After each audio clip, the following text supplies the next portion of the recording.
Good morning, teacher. Welcome to today's presentation on the historical development of the prohibitions on the use of force. Oh, let's begin with the prohibitions on the use of force prior to the 20th century. In the ancient civilization, warfare and the conquest of territory were common methods for states to pursue their strategic interests. The Roman Empire required the approval of the College of Philatelists, a religious party, before engaging in military campaigns, but these were often a formality. Earlier Christian and Islamic doctrines contained guidance on acceptable reason to resolve the war, such as punishment for wrongs and defense of land. Now we can consider about the age of enlightenment and early 20th century attempt to regulate the use of force. In 18th century, philosophers like Rousseau questioned the validity of European powers resorting to warfare to resolve disputes during the Age of Enlightenment. Until 1791, the French Constitution renounced the use of force for the purpose of conquest and restricted the king's ability to declare war without the approval of National Assembly. In 1899 and 1907, the Hague Conventions represented its early multilateral attempt to regulate the use of force and prohibit aggressive military action.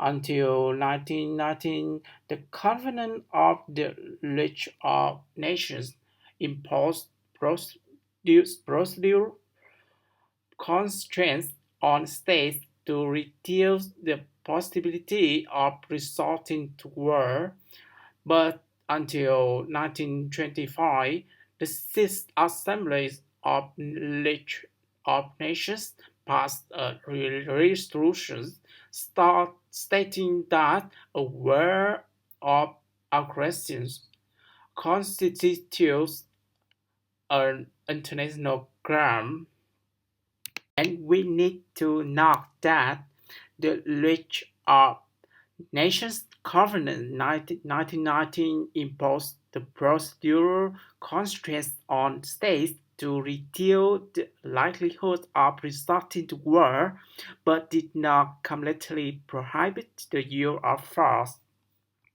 In the next slide, we will explore about the UN Charter. The UN Charter adopted after World War II sought to restrict the use of force to very limited circumstances and exclude any right to take unprovoked and aggressive action against a foreign state. In Article 2.4 of the UN Charter, prohibit the use of threat of force except in specifically designated circumstances. The UN Security Council is empowered under Chapter 7 of the Charter to authorize the use of collective force in response to threats to international peace and security. Now we move on to the next topic, exception to the prohibition on the use of force.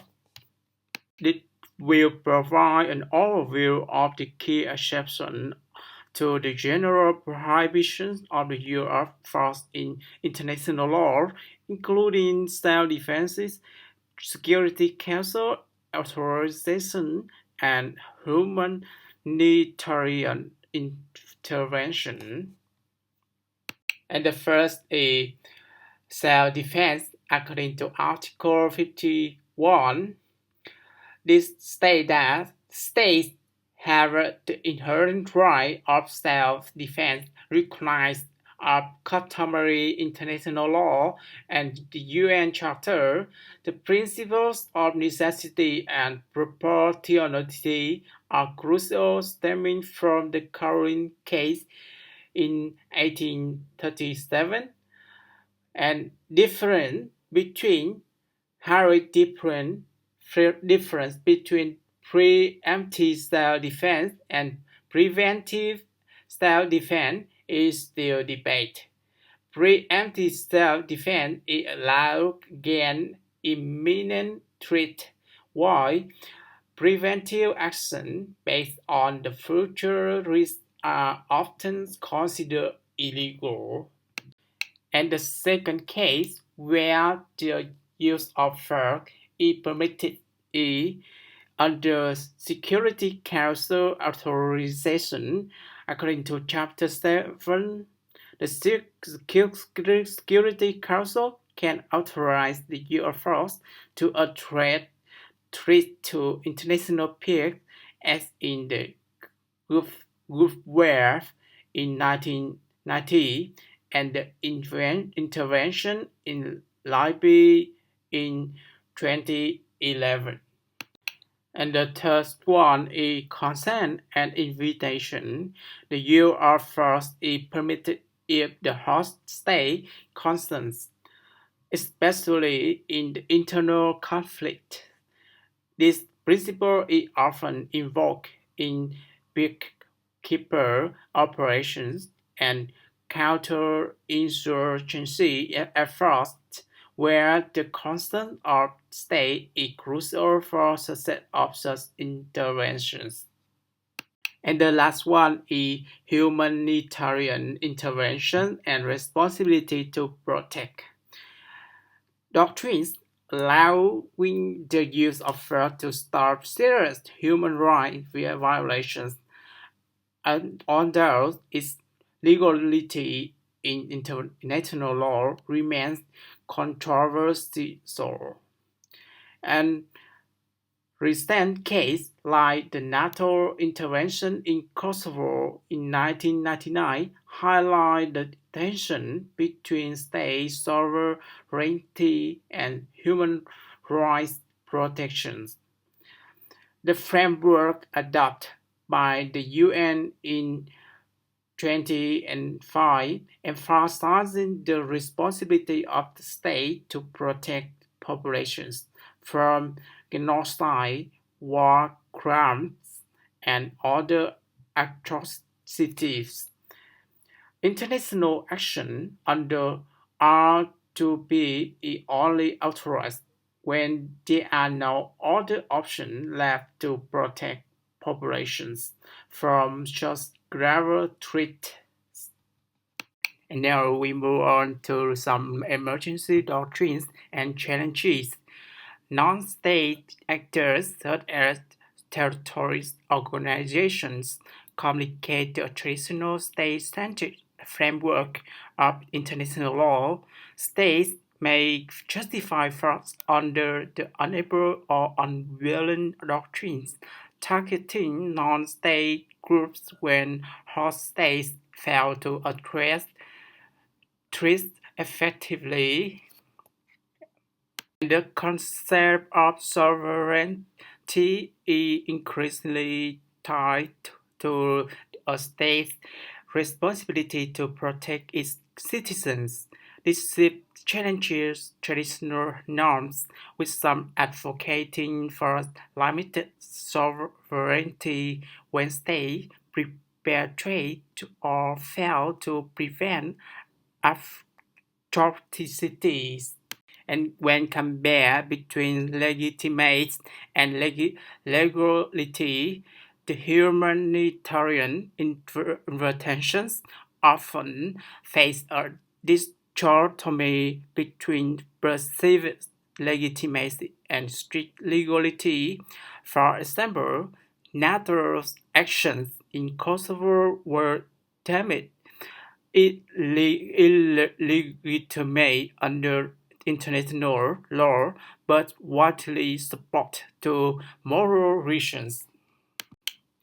And now we get some notable case for clarify. Yes, in the 1986 Nicaragua and USA case, ICJ ruled US violated international law by supporting rebels, affirming indirect use of force is prohibited. In 1976, Israel raised on Entebbe raised a question about using force to protect nations abroad and territorial sovereignty. In 2011, in Libya, UN Resolution 1973 authorized a no-fly zone to protect civilians. And in 1999, in Kosovo, NATO intervention lacked Security Council approval, but highlighting the intention between legality and legitimacy. Furthermore, we have an overview about Russia's attacks on Ukraine on February 24, 2022. Russia launched a military attack on Ukraine, citing the exercise of the right to self-defense under Article 51 of the UN Charter. Russia recognized the Luhansk People's Republic and Donetsk People's Republic Donbas region as independent despite these air being separate entities since 2014 following Russia's annexation of Crimea. Russia invoked Article 51 of the UN Charter, which allows for the right to self-defense in the event of an armed attack, but this justification fails to convince the UN Security Council. If Russia cannot substantiate its right to self-defense, its actions would constitute an international wrongful action under the law of state responsibility, violating Article 2.4 of the UN Charter. Finally, we can conclude that the regulations of force in international law has evolved significantly, transitioning from permissive norms to a system emphasizing collective security and state accountability. However, the persistence of armed conflict and emerging challenges such as terrorism and humanitarian crises continue to test the effectiveness and adaptability of this principle. Thank you for your attending.